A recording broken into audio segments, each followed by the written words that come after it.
Sunshine Radio report. Samantala, Pastor Apollo C. Quiboloy ititulak ang makabagong transportasyon para buhayin ang turismo sa bawat rehiyon. Ang detalye ng balita, alamin natin kay Kabar Jason Rubrico. Mula sa malakristal na tubig ng Enchanted River sa Surigao del Sur, sa puting buhangin ng Samal Island sa Davao del Norte, hanggang sa kultura at kasaysayang nakaukit sa Lake Cebu sa South Cotabato at sa kataas-taasang bundok sa bansa, ang Mount Apo, hindi matatawaran ang likas na ganda at kayamanang taglay ng rehiyong ito. Pero sa likod ng lahat ng ito, isang realidad ang patuloy na humahadlang, ang kakulangan sa maayos na konektibidad. Ito ang dahilan kung bakit buo ang paninindigan ni Pastor Apollo C. Quiboloy na panahon na para itayo ang isang modernong transportation network kumpleto sa bullet train systems, maayos na kalsada at matitibay na tulay na magdudugtong sa mga pangunahing sentro ng turismo at kabuhayan, hindi lang sa Luzon o Visayas kundi sa buong Pilipinas.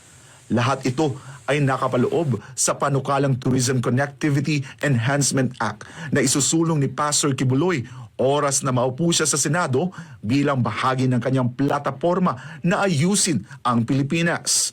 Susulong din natin ang turismo.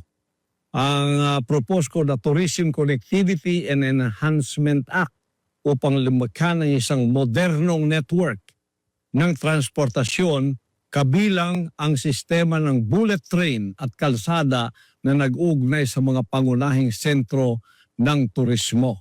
Partikular na binibigyang diin ni Pastor Quiboloy ang kahalagaan ng pagtutok sa Mindanao, isang rehiyong paulit-ulit nang napag-iiwanan sa mga programa ng kaunlaran at tila nalilimutan sa pambansang agenda. At iyan ay i-apply natin sa buong Pilipinas, lalong-lalo na sa napag-iwanan na isla ng Mindanao na tinatawag nilang Sub-Sahara Mindanao. Kapag naisabatas ang panukala ng buting pastor, hindi lang mga turista ang makikinabang, kundi pati ang mga lokal na negosyo, magsasaka, mangingisda at buong komunidad.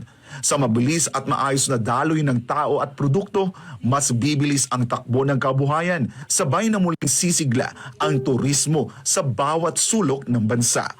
Hindi na po maging Sub-Sahara to sapagkat ito ay magkakaroon ng modernong transportasyon. Lalo na mga train systems natin na siyang magbibigay ng mobilization sa ating pamayanan at ng kanilang mga produkto. Sa tulong ng panukalang ito, umaasa si Pastor Apollo C. Quiboloy na muling sisigla ang turismo sa bansa at mas magiging pantay ang pag-unlad para sa bawat rehiyon, lalo na sa dakong timog ng Pilipinas.